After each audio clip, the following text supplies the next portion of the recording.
Hollow Knight Silksong has built a reputation for being one of the hardest Metroidvanias out there, but that difficulty isn't just there to frustrate you, it's part of what makes the game so special.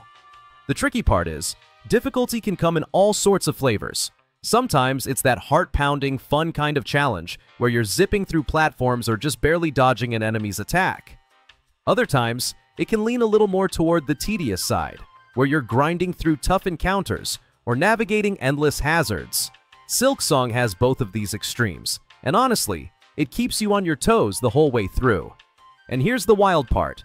The game makes you face 14 different main biomes along the path, each one with its own vibe and set of challenges. Some are basically giant parkour playgrounds, where your movement skills get put to the ultimate test. Others throw waves of enemies at you that feel almost unfair, until you finally figure out their patterns and get that sweet victory. Of course, not every biome hits the same level of excitement, but that's what makes talking about them so fun. Today, we're ranking every single main area in Silksong, and trust me, some of these are going to surprise you. I'm quickly moving on to the video. Before we start, if you enjoy these types of list videos, don't forget to like the video and subscribe. Enjoy watching. Bone Bottom is the very first biome you stumble into right after the opening cutscene of Hollow Knight Silksong. It feels special simply because it is the place where everything begins. Sure, the area is not overly complicated, but that simplicity is exactly what makes it memorable. The platforming is straightforward, and since you do not have many abilities unlocked at this stage, the game uses Bone Bottom as a way to ease you in without overwhelming you. The main highlight here is, of course, the Moss Mother. She is not the toughest boss you will face, but she serves as a nice first challenge to test your movement and combat basics. Defeating her opens the way to your very first civilization hub, which feels like a big milestone since it is the moment the game starts to show its true depth. Up until then, Bone Bottom acts as a gentle introduction before the real adventure begins. Later on, you do revisit this biome once you have gained more abilities, but honestly, I always remember it most as that place I accidentally fell into while trying to explore in Blasted Steppes. It is not the most important area in terms of progression, yet it has that nostalgic charm of being the very first chapter of the journey. Bone Bottom may not hold the grand secrets of Silksong, but it definitely holds a place in the memory of every player who sets foot in it.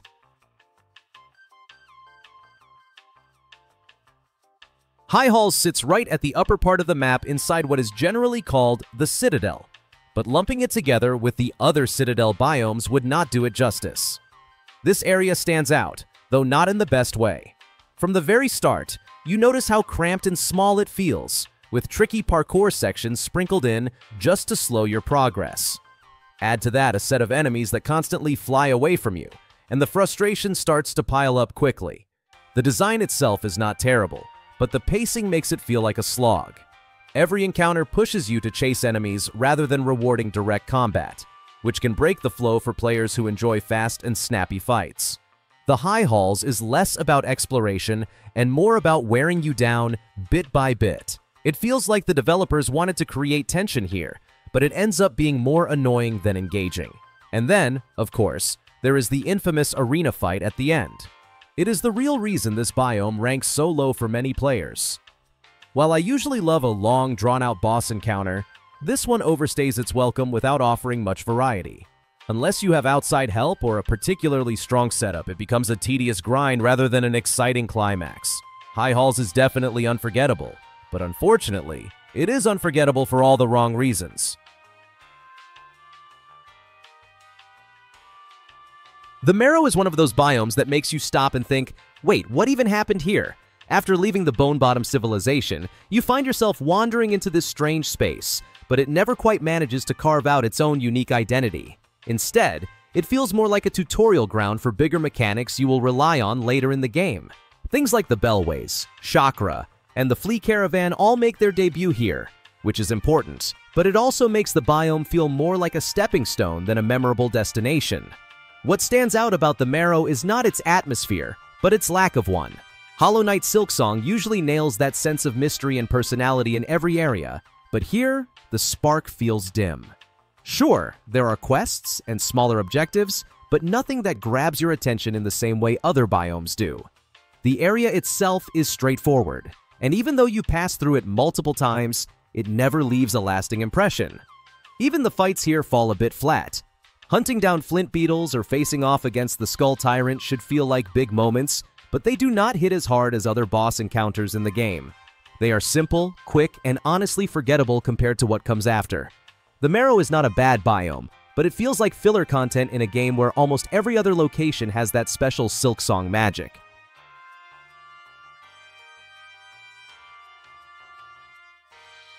The Underworks is one of those biomes that immediately sets itself apart, and not always in a good way. Unlike most areas in Hollow Knight Silksong where you have the freedom to dip in and out as you please, this one locks you in the moment you enter the Citadel. There is no quick exit, no easy backtrack. You are committed to pushing forward until you finally break through. That alone gives the Underworks a heavier, almost claustrophobic feel compared to the other regions. Then comes its unique twist. Benches that are not permanent. Instead of a single payment to unlock them, you are forced to spend rosaries every single time you want to sit down. On paper, it is a clever mechanic that rewards careful play and punishes reckless dying. In practice, though, it feels more like a tax on your progress. I get what the developers were going for, but the concept of renting a save point just never sat right with me. To be fair, if you are skilled enough and avoid deaths, you will end up paying less overall than in other areas. But that does not take away from the constant pressure of having to think twice before using what should feel like a safe haven. The Underworks is not without its charm, but between being locked in and paying rent on benches, it earns a reputation as one of the more frustrating biomes to work through.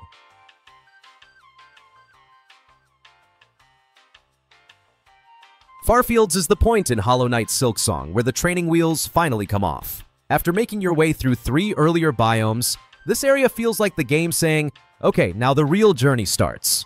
The fight against the 4th chorus alone is enough to prove that, pushing your combat skills in a way the previous bosses did not. For me, this was the first moment where I felt the challenge spike, and it made progressing past Farfields feel incredibly rewarding. What makes this biome stand out is how little guidance you get. Unlike earlier areas that funnel you toward the right path, Farfields gives you just enough hints to move forward, but you are left to figure out most of it yourself. That sense of discovery is exciting, but it can also be frustrating if you are used to the more structured flow of the game's opening. Still, it is a biome that makes you feel like you are truly on your own adventure. Once you finally push through, though, there is not much reason to return. The needle and door on the right teases some extra content, but it only leads to a small section with a tool, which feels underwhelming compared to the effort it takes to get there. Farfields delivers a strong first impression with its challenge and sense of independence, but beyond that, it is one of those areas you conquer once and rarely look back on.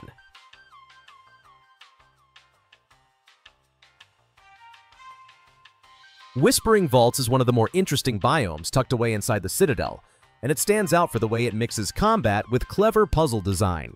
This is the first melody-related area you are required to visit, and it connects back to the cauldron in the Underworks, where you eventually earn Clawline. Right from the start, the biome throws new enemies at you, making it feel fresh compared to what you faced earlier. What really makes Whispering Vaults memorable, though, are the puzzles. The entire place is filled with boxes suspended on structures that you can move around to unlock pathways or uncover hidden secrets. It is not the most challenging mechanic in the game, but it is incredibly satisfying to interact with. I found myself smacking every box I could find just to see what new area or shortcut it would reveal. That sense of playful discovery gives the biome its own unique charm. On top of that, Whispering Vaults rewards your effort in a big way by giving you the second needle upgrade. It is one of those upgrades that immediately feels impactful and makes the journey through the biome worthwhile. Between the fun puzzles, the fresh enemies, and the meaningful reward at the end, Whispering Vaults is easily one of the more enjoyable detours in the Citadel.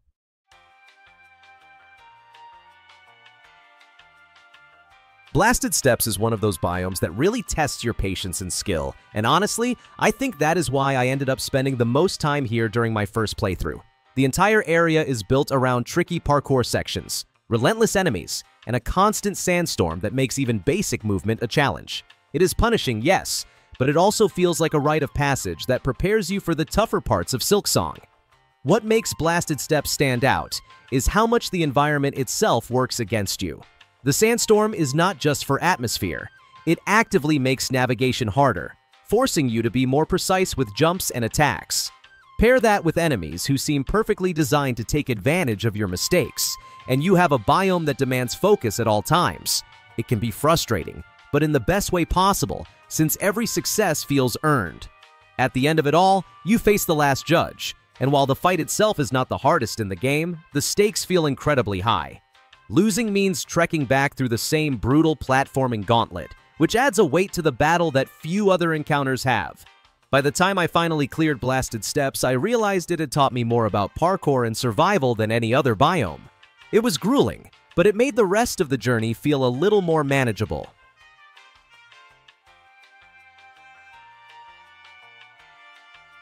Deep Docks is where Hollow Knight Silksong really starts to open up, because this is the biome that gives you your first truly important ability.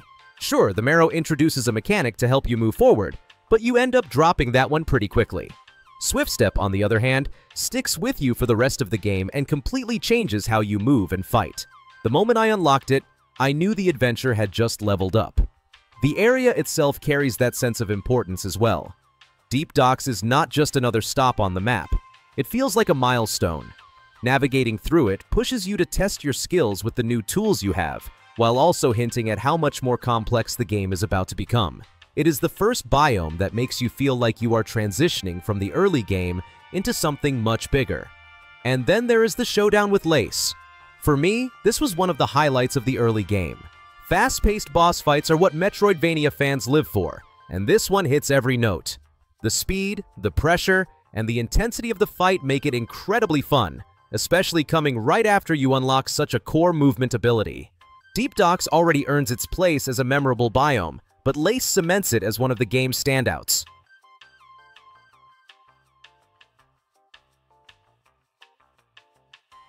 Shellwood and Bellheart together make up what I think is the best civilization experience in Hollow Knight Silksong. After clearing Greymoor, you step into the eerie haunted Bellheart, and the tone of the game shifts instantly. Seeing multiple bugs strung up by silk threads creates this unsettling atmosphere, and you quickly realize that in order to save them, you will have to take a detour through Shellwood first. Shellwood itself is a biome that perfectly blends platforming with combat. The parkour challenges are satisfying without feeling unfair, and they prepare you for the boss fight against the Sister Splinters. This fight is chaotic and fun, pushing you to adapt quickly, but it never feels overwhelming. Defeating them rewards you with the Cling Grip ability, which is one of the most useful tools in the game for expanding your mobility and exploration. Once you return to Bellheart with your new ability, the area becomes even more rewarding. The fight against the Widow caps off the experience in a way that feels both challenging and memorable. Between the unsettling visuals, the satisfying platforming, and two excellent boss encounters, Shellwood and Bellheart stand out as one of the most complete and engaging sections of Silksong. It is a turning point in the game that sticks with you long after you move on.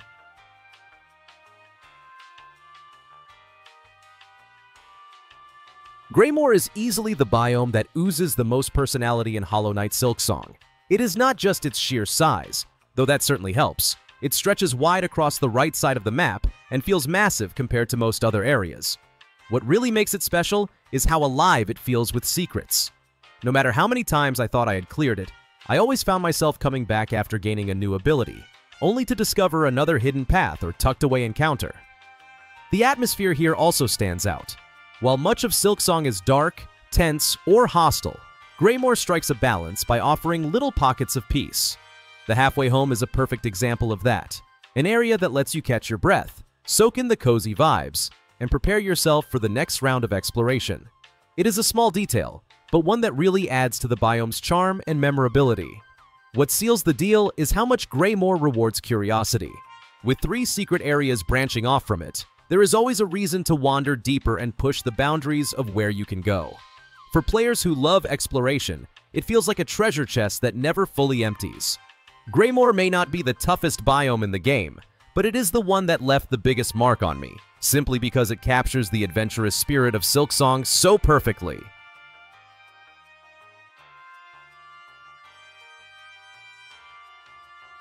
Cogwork Core is one of the most refreshing shifts in pace that Hollow Knight Silksong throws at you. Coming right after one of the game's best fights, it immediately feels different because instead of swarms of enemies or punishing combat trials, you are met with an area almost entirely dedicated to platforming. It even connects to the Whispering Vaults while holding a melody of its own, hidden away behind a clever puzzle. That sense of variety is exactly what makes Cogwork Core stand out. What really grabbed me here is how creative the platforming challenges are. The biome introduces mechanics that force you to think outside of the usual jump and dash routine. Learning to downward strike on spinning wheels to launch yourself upward is such a satisfying skill to master, and it turns the area into one of the most inventive obstacle courses in the entire game. Instead of dreading enemy encounters, you find yourself locked into a rhythm of pure movement. And let's not forget the music. Cogwork Core has a track that perfectly complements the biome's mechanical aesthetic and high-energy platforming sections. Paired with the satisfying difficulty of the challenges, it becomes one of the most enjoyable detours in Silksong. By the time I finished it, I was reminded just how good the game can be at keeping things fresh. Sometimes the best moments are not about combat at all, but about mastering movement in the most fun way possible.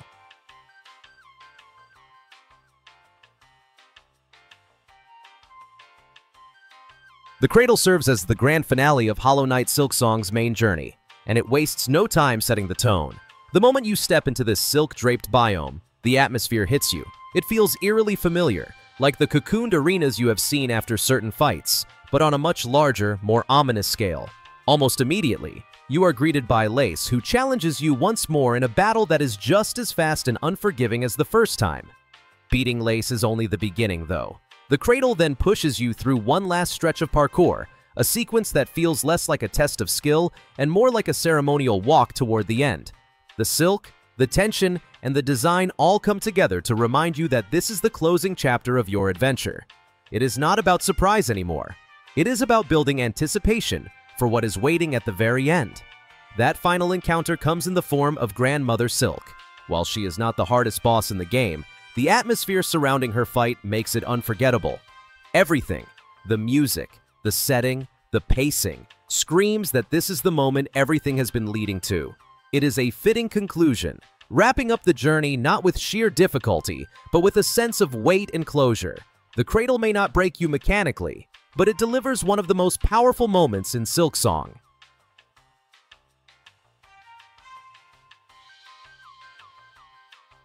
Choral Chambers is the biome that ended up eating the most of my playtime in Hollow Knight Silksong, and for good reason. While Blasted Steppes might have been the region that stalled me the longest, Choral Chambers is where I kept coming back again and again. As the main biome of the Citadel, it is packed with variety, different enemy types, multiple paths to explore, and even the Songclave Shrine sitting at the top right, waiting to be awakened.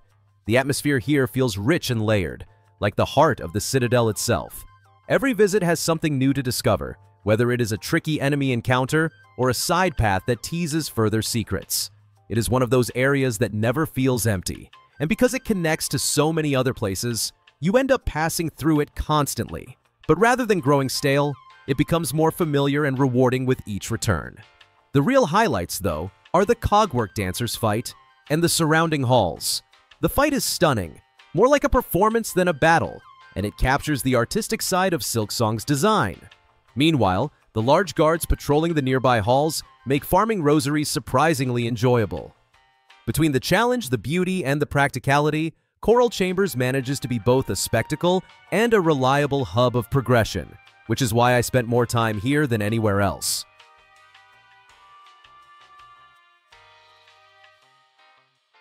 The video ends here. See you in another video. Don't forget to subscribe.